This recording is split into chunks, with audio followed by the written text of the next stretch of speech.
हे गुरुदेव। कहिए वत्स। ये नदी, ये माता गंगा, इसे देखकर पिता श्री की याद आती है, उनकी दिखाई कीर्ति स्मरण होती है। हे गुरुदेव, ये क्या भेद है, ये कैसी वंदना है? हे वत्सराम, यह धारा जिसे हम गंगा माँ कह रहे हैं, यह आपके ही कुल खानदान को तारने के लिए यहाँ आई हैं। आपके कुल खानदान में महापराक्रमी राजा सगर हुए। राजा सगर को दो विवाह हुआ था उनका, और 2 विवाह से उनको 2 पत्नियां थीं जी। एक का नाम केशमी था और दूसरी का नाम सुमति था। 2 विवाह होने के बाद भी उन्हें कोई वंश नहीं था।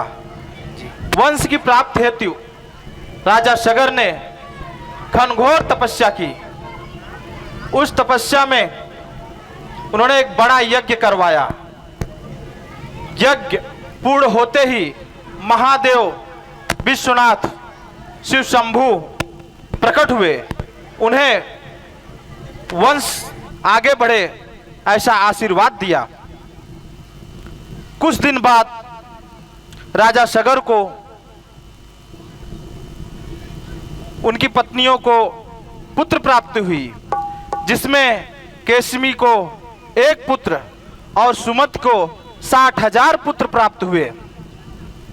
राजा सगर का राज्य कार्यभार काफी वैभवशाली समृद्धशाली आगे बढ़ता ही गया। कुछ समय पश्चात राजा सगर ने अश्वमेघ यज्ञ करवाया।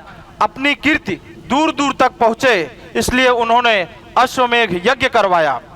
अश्वमेघ यज्ञ में उन्होंने एक घोड़ा छोड़ दिया, और ऐसी मान्यता है कि अश्वमेघ वाले घोड़े को जो बांध लेता है यज्ञ पूरा नहीं होता।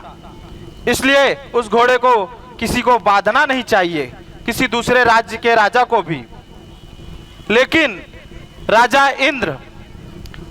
इंद्र को ऐसा प्रतीत हुआ, यह राजा सगर का यज्ञ पूरा हो गया तो मेरा राज्य पाट छिन जाएगा। इसलिए राजा इंद्र ने चतुरतावश उन्होंने अश्वमेघ यज्ञ वाले घोड़े को चुरा लिया और चुरा के कपिल मुनि के आश्रम के पीछे बांध दिया।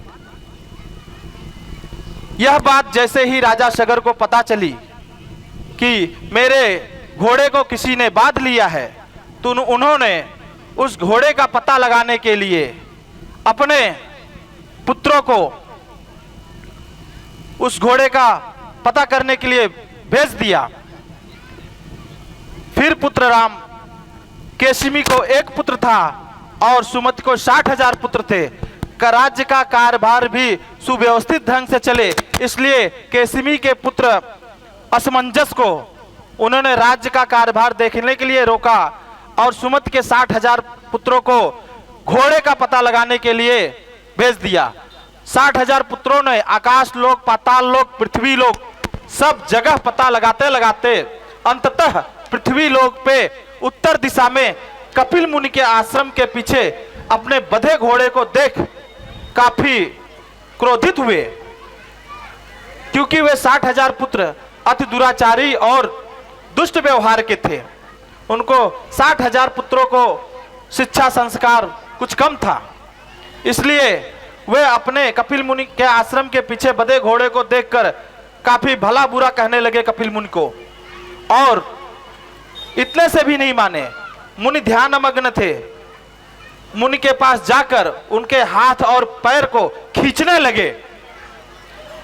मुनि का ध्यान टूटा और उनको पहले से ही आशीर्वाद था, अगर कपिल मुनि क्रोधवश जिस किसी भी व्यक्ति को देख ले तो वह व्यक्ति वहीं भस्म हो सकता है।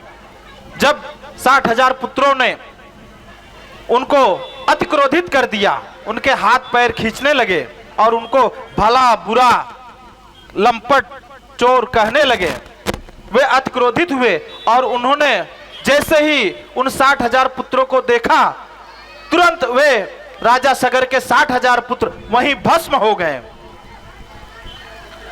फिर हे वत्स, यह बात जैसे ही राजा सगर को पता चली कि मेरे 60,000 पुत्र मारे गए, तो उन्होंने इस बात की पता करने के लिए अपने पुत्र असमंजस के पुत्र अंशुमान को भेजा कि जाके देखो 60,000 पुत्र कैसे मारे गए और वह यशोमेघ वाला घोड़ा का क्या क्या हुआ।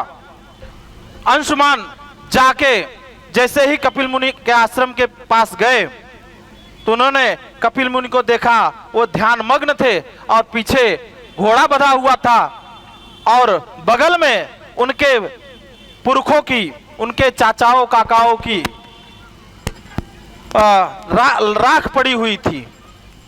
तत्पश्चात वे वहां रोने लगे और कहने लगे, हे मुनि जी, महर्षि जी, कृपा करके हमें यह बताए, यह जो मेरे चाचाओं की राख है यहाँ क्यों है और यह घोड़ा आपके पीछे कैसे बंधा है। कपिल मुनि ने कहा, ये आपके चाचा लोग मुझे अति क्रोधित कर दिए, भला बुरा कहने लगे। हे वत्स, और यह जो घोड़ा है यह हमने नहीं बांधा है, राजा इंद्र ने मूर्खतावश यहाँ लाके बांध दिया है, इसमें मेरा कोई दोष नहीं है। यह सब बातें सुनकर अंशुमान काफी रोने लगे। वे शिक्षित और अच्छे व्यवहार के थे। अंशुमान ने कपिल मुनि से कहा, हे महर्षि, आप तो ऋषि मुनि हैं। ऋषि मुनि का काम होता है करुणा करना, किसी की समस्याओं का समाधान करना।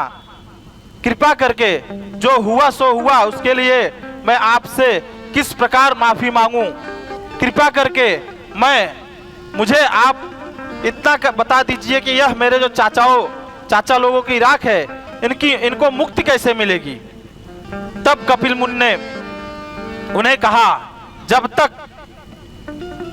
स्वर्ग से देवलोक से पतित पावनी मां गंगा का जल इनसे न स्पर्श कराया जाए, तब तक इनके आत्मा को शांति नहीं मिलेगी, इनकी मुक्ति नहीं हो सकती।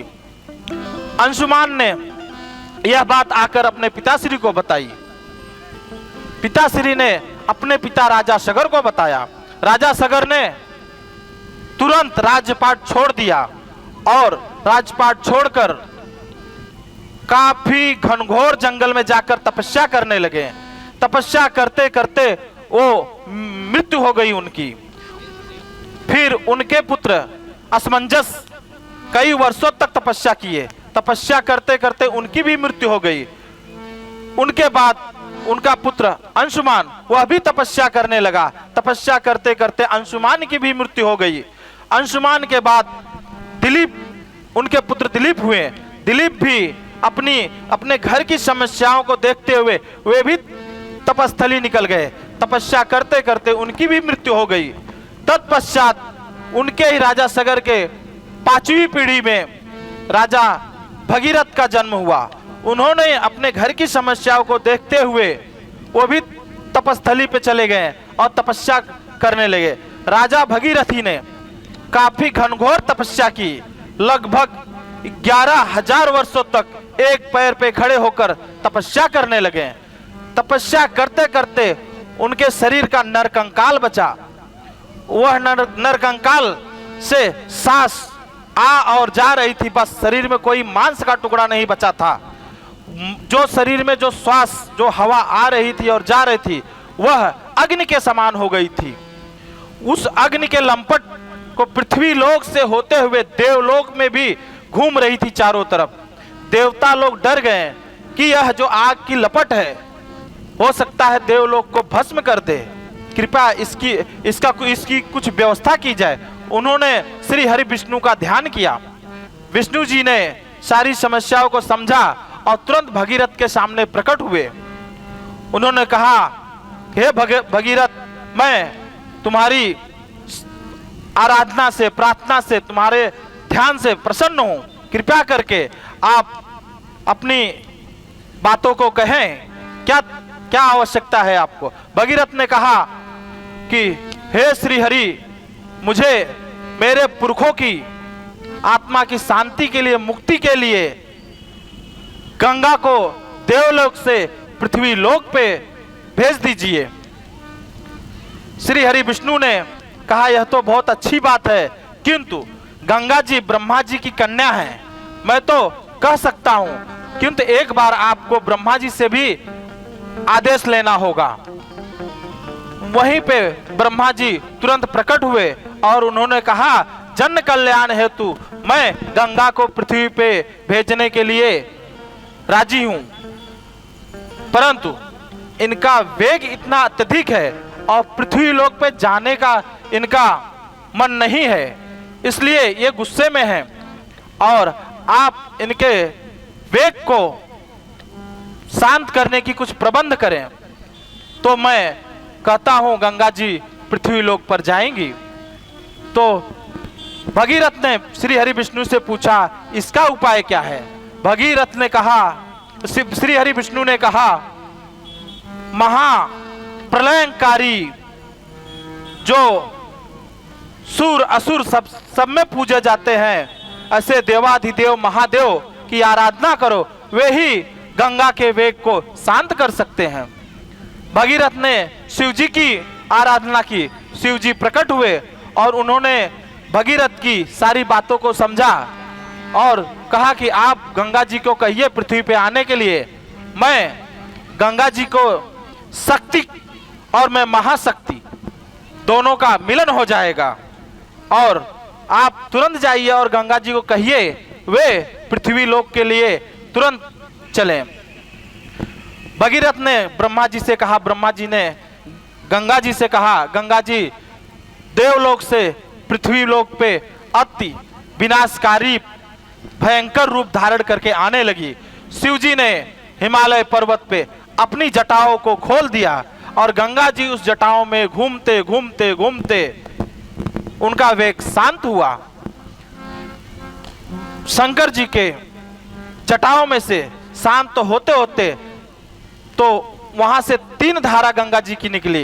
एक आकाश लोक गई, उसको आकाश गंगा कहते हैं, दूसरी पाताल लोक गई, उसे पाताल गंगा कहते हैं, और तीसरी पृथ्वी लोक पे आई जिसे हम मां गंगा कहते हैं। यह आपके ही पुरखों को तारने के लिए इस पृथ्वी पे आई हैं। बोले पतित पावनी गंगा मैया की जय। हे वत्सराम, जो भी व्यक्ति पाप कार्य, निंदित कार्य अनजाने में करता है और करने के बाद यहाँ आकर स्नान कर ले, उसे उनके पापों की मुक्ति मिलती है। और जो भी व्यक्ति जानबूझकर कोई गलत काम पाप करता है, वह गंगा में एक बार क्या 1000 बार भी डुबकी लगाए तो भी उसे उसके पापों से मुक्ति नहीं मिलती। इसलिए आप गंगा जी, माँ गंगा जी को प्रणाम करो। प्रणाम।